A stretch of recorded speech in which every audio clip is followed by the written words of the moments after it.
Le billet de Sophie Ambo. Bravo. Merci beaucoup.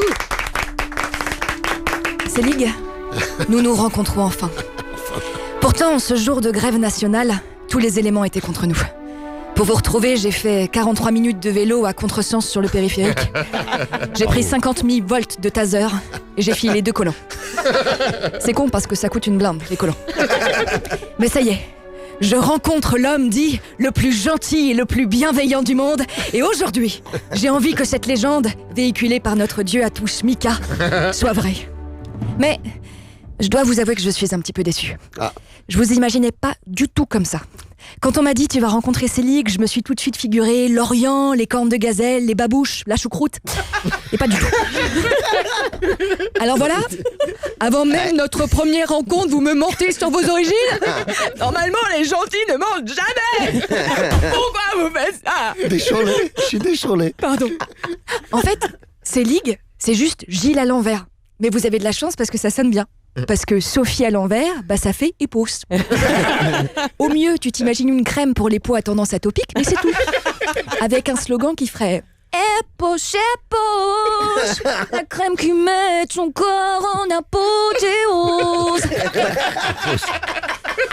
Mais je vous pardonne, parce que je sens quand même tout au fond que vous avez un bon fond. Vous avez une tête de bande dessinée. Ça va avec.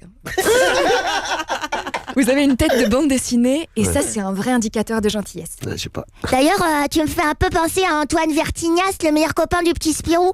Mais si, tu sais, celui qui a un pull violet avec des coudières et les cheveux en brosse avec du truc qui colle dessus.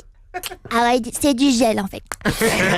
Et c'est à cet instant précis que vous validez tous ma schizophrénie diagnostiquée par l'hôpital Sainte-Anne. En tout cas, ce qui est formidable, Célig, c'est qu'apparemment, dans votre monde à vous, les gentils gagnent. Ils réussissent. Ils ont du succès, ils affichent complet dans les plus grandes salles de France et ils tournent jusque fin 2020.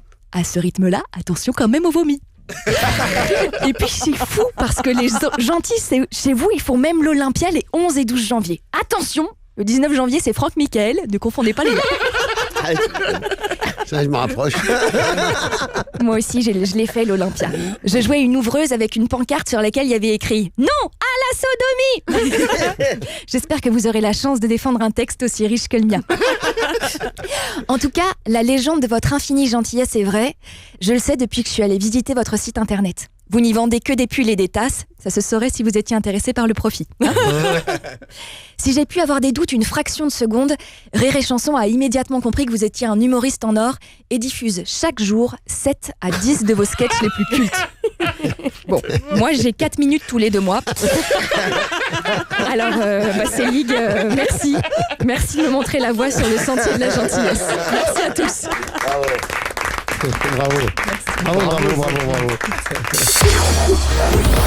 Rire et Chanson.